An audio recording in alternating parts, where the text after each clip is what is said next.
In the Western Hemisphere, 800 miles north of the equator, a narrow land bridge connects two continents and separates two oceans. In 1914, this land bridge, or isthmus, was severed, cut in two by the Panama Canal.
Before there was a canal through the isthmus, there was a cobblestone trail over it, the Spanish Trail, El Camino Real, the King's Highway.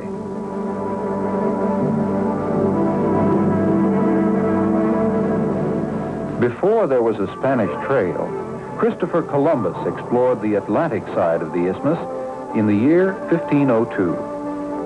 Columbus was searching for a hidden strait or water passage that would lead directly to the markets of Asia.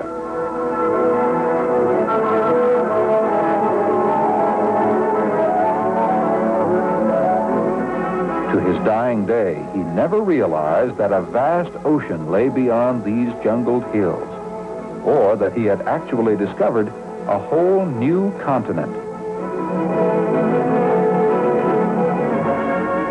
11 years after Columbus, Vasco Núñez de Balboa crossed the isthmus and became the first European to touch the eastern shores of the Pacific.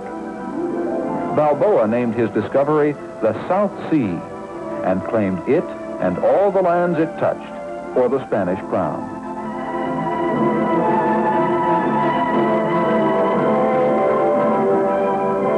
Spanish soldiers followed, conquistadores, marching south over the cobblestone trail to the new settlement of Panama. And from Panama, Spanish soldiers plundered the coasts of South America and the islands of the South Pacific.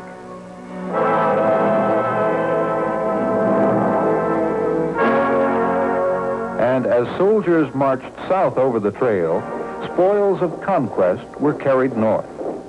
Treasures on their way to Spain, gold and silver from the Incas, pearls and spices from the islands of the South Pacific.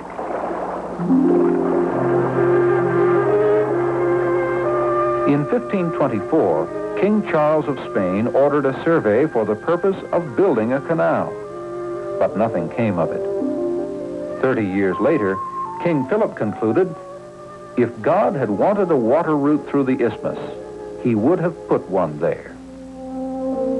During the 16th century, French, Dutch, and English privateers attacked Spanish treasure ships. Here in the 1570s, Captain Francis Drake began his celebrated career. And here, 30 years later, Sir Francis Drake died of tropical fever.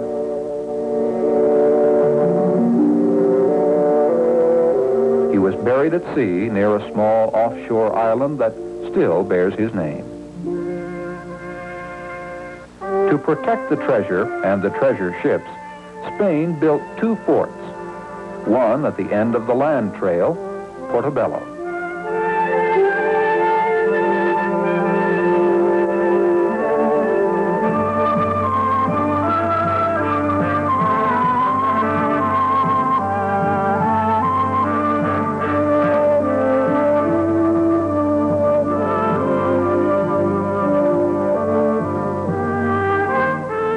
The other at the mouth of the Chagres River, San Lorenzo.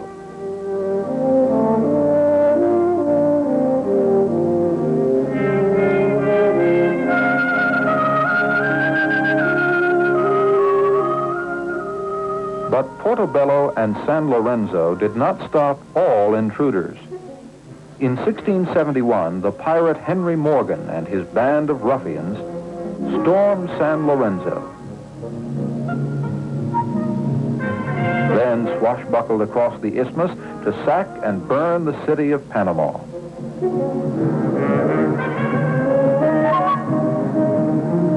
Spain's New World Empire lasted for 3 centuries. By the year 1821, revolts and revolutions had forced it to an end. Then, less than 30 years later, it was gold. Gold again. This time, California gold that created a stampede across the isthmus. Hundreds of 49ers, all in a hurry to be first, gambled on this shortcut to California.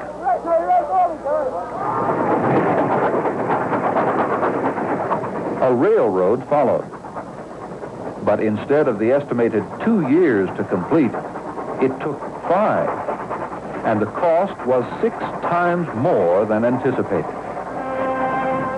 Also more than anticipated was the cost of human life.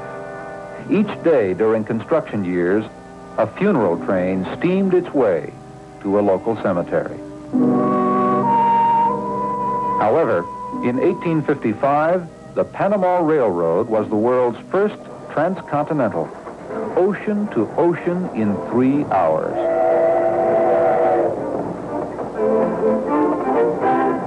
And it had a perfect monopoly on all travel across the isthmus. $25 in gold to ride first class, $10 second class, and $5 to walk the track. At one time, the Panama Railroad was the highest priced stock listed on the New York Exchange. A railroad across the isthmus. But what about a canal? A canal would save ships 8,000 miles and several months sailing time. Right after Spanish rule had dissolved, canal surveys began. Surveys up and down the isthmus. Surveys by England and France. Surveys by Holland and the United States.